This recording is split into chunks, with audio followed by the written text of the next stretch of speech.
votre matinale info sur Europe 1. Carte blanche à Mathieu Bocoté. Bonjour Mathieu. Bonjour. Vous voulez revenir aujourd'hui sur la campagne présidentielle et sur une étonnante déclaration de Valérie Pécresse, un peu passée inaperçue. Oui, c'était avant-hier sur LCI devant le toujours excellent David Pujadas. Valérie Pécresse s'est fendue d'une étonnante déclaration sur les suites de la campagne présidentielle et sur le scénario qu'elle envisage pour le second tour. Je la cite, « Moi, j'espère qu'à 20h22, Éric Zemmour va appeler à voter Pécresse contre Macron. » Fin de la citation. Elle ajoutait s'amuser d'avance du malaise que risquait de ressentir Éric Zemmour en appelant à voter pour une femme. Mais l'essentiel tient moins dans la moquerie que dans l'appel. Alors, je répète, moi, j'espère qu'à 20h22, Éric Zemmour va appeler à voter Pécresse contre Macron. Et pourquoi est-elle étonnante, cette déclaration? Parce que quelques jours avant, Valérie Pécresse avait assimilé Éric Zemmour à l'extrême droite, en disant que Zemmour représentait moins l'union des droites que la division de l'extrême droite. Elle a d'ailleurs encore redit hier en disant qu'il était clairement d'extrême droite. C'est d'ailleurs aussi ce qu'affirment ses soutiens. Un exemple, Florence Portelli l'associait en conférence de presse hier à l'extrême droite en ajoutant, je cite, « Zemmour, c'est quelqu'un de dangereux. Si nous, républicains, nous ne le dénonçons pas, qui va le faire? Maintenant, fini de rigoler. » Fin de la citation. Oui, fini de rigoler, mais appelons quand même à voter pour nous au second tour néanmoins.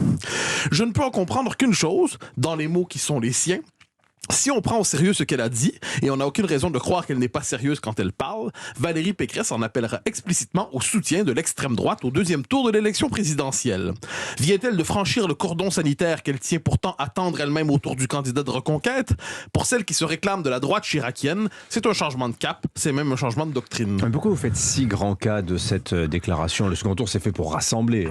Mais parce qu'elle est révélatrice. Allons-y simplement. Tout le système politique français tourne autour de ce repoussoir absolu qu'est l'extrême droite. Il s'agit de la catégorie politique diabolique par excellence, celle qui condense le mal politique. On la jette comme un sort contre ses ennemis pour les transformer en parias. La dénonciation rituelle de l'extrême droite est un rituel civique, une condition de maintien dans le périmètre de la respectabilité politico-médiatique. Le problème est le suivant, ils sont très nombreux à ne pas être capables de la définir d'une manière ou d'une autre. Cette formule est partout utilisée, mais quelque peu insaisissable conceptuellement.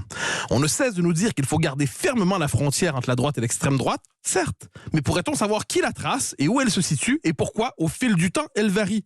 Est-ce qu'elle évolue avec la société, comme les convictions de certains candidats? Il fut un temps où parler d'identité française était l'extrême droite. Apparemment, maintenant, c'est permis. Que s'est-il passé? Fait notable, personne ne se réclame de cette étiquette. On la colle à quelqu'un moins pour le décrire que pour le décrier. Tout le monde peut se la faire coller, et cela de manière assez arbitraire.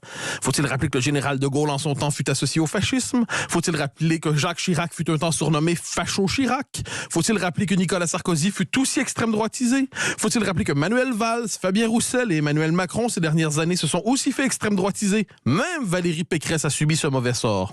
Peut-être faudrait-il tout simplement finir avec cette catégorie débilitante qui sème la confusion dans la vie politique et qui sert seulement à distinguer de manière caricaturale les vertueux et les galeux, les propres et les pas propres, les gentils et les méchants.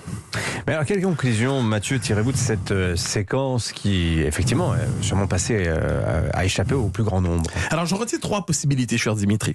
La première, Valérie Pécresse souhaite l'appui d'Éric Zemmour et considère qu'il n'est pas vraiment d'extrême droite, malgré ce qu'elle a pu dire récemment. Partagerait-il une même estrade en avril prochain pour avoir son soutien?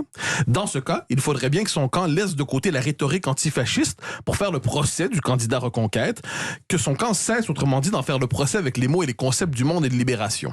La deuxième, Valérie Pécresse considère qu'Éric Zemmour est vraiment d'extrême droite et souhaite néanmoins son appui formel. Elle considère donc qu'il s'agit d'une famille politique comme une autre dont on peut souhaiter l'appui sans se pincer le nez, sans la nauséabondiser. Ses soutiens nous diront probablement que Valérie Pécresse n'a pas demandé à Éric Zemmour d'appeler à voter pour elle, mais qu'elle lançait cet appel à ses électeurs. Pourtant, il faudra répondre, en effet, elle l'a dit. Elle l'a dit.